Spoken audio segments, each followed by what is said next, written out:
Là, maintenant, je peux prêcher. Alors, je disais ceci. Dans la vie de toute personne sur la terre, il n'y a que 3 combats. Il n'y a pas d'autres combats. Il n'y a que 3 combats. Tout le monde n'a que 3 combats. Et je disais qu'il y a des combats héréditaires ou hérédités.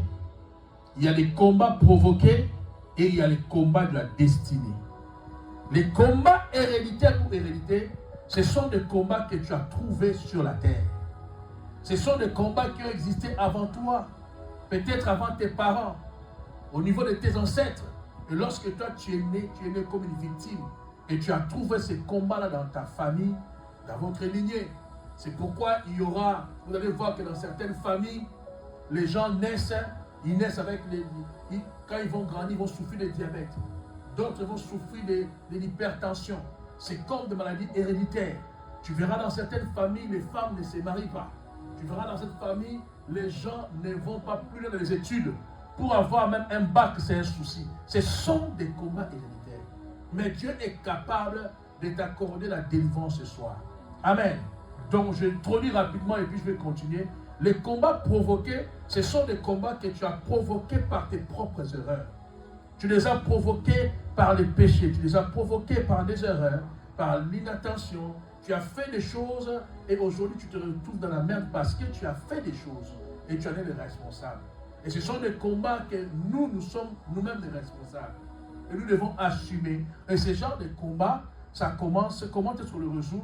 On résout d'abord notre propre cœur, notre propre attitude.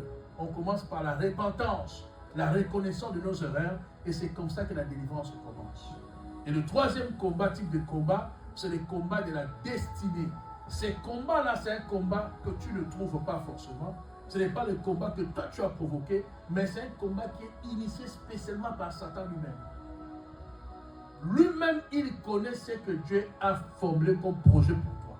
Il connaît les desseins de Dieu pour toi et il va créer une situation pour éviter, pour t'empêcher d'accomplir la volonté de Dieu, de t'empêcher de rentrer dans ta destinée.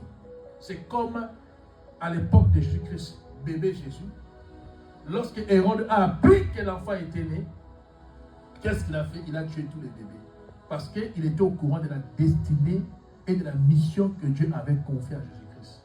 Est-ce que vous comprenez? Ça, c'est le combat de la destinée. C'est comme le combat que Joseph avait rencontré. Amen. L'ennemi connaissait la mission qu'il avait pour libérer tout le peuple d'Israël de la famine, de relever l'économie de l'Égypte. Amen. Et il y a eu de combats pour sa vie. Ça, c'est le combat de la destinée. Amen. Mais aujourd'hui, nous allons nous attarder sur le combat provoqué. Quelqu'un dit avec moi, combat provoqué. Voilà. Alors, nous allons prendre le livre de Genèse chapitre 4, les versets 1 à 13.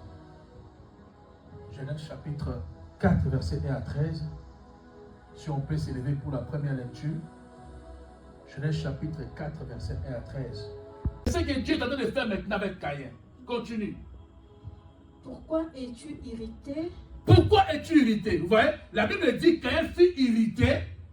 Amen. Mais Dieu lui pose la question, pourquoi es-tu irrité? Dieu fait en sorte que l'irritation, la colère de Caïn puisse le quitter. Il dit, ce n'est pas bon. Ton état d'esprit, ton état d'âme n'est pas bon. Ce n'est pas bien que tu sois irrité. Ce n'est pas bon que tu sois en colère comme ça. Parce que si tu gardes la colère, il y a quelque chose de mauvais qui peut arriver. C'est ce qu'on appelle le combat provoqué. Si tu continues avec cet état de colère, tu continues avec cette attitude-là, il y a quelque chose qui va arriver. Fais attention. Amen. Continue. Pourquoi ton visage es-tu abattu? Pourquoi ton visage es-tu abattu? Amen. Je vous ai dit, le combat provoqué, ça peut être une attitude, ça peut être un comportement, ça peut être une parole, ça peut être une pensée. La Bible dit, par vos paroles, vous serez justifiés, par vos paroles, vous serez aussi condamnés. Amen. Il faut savoir ce que tu peux dire. Il faut avoir une certaine attitude. Et quand tu regardes l'attitude de Caïn, ça n'a pas plu au Seigneur. Amen. Et quand tu regardes bien, Quand Dieu regardait l'état d'esprit de Caïn, il ne voyait pas encore la grandeur du péché. Il ne voyait pas encore un péché accompli. Il dit, si tu continues avec cette attitude, tu continues avec cette attitude-là, tu risques de pécher. Fais attention parce que le péché est à ta porte. Relève-toi. Agis bien. Continue. Et ses désirs se portent vers toi. Et ses désirs se portent vers toi. Mais toi, domine sur lui. Toi, domine sur lui. Dieu a dit à Caïn, tu as la capacité de dominer sur le mal. Tu as la capacité de dominer sur le péché. Ne reste pas en colère, ne reste pas irrité, ne reste pas abattu. Parce que tu as la possibilité de dominer sur le péché qui est à ta porte. Tu as la possibilité de mettre un frein à un combat que tu peux provoquer. Tu es capable de ne pas provoquer un combat. Tu es capable de te relever. Tu es capable de changer les choses. Fais un effort, relève-toi. Amen.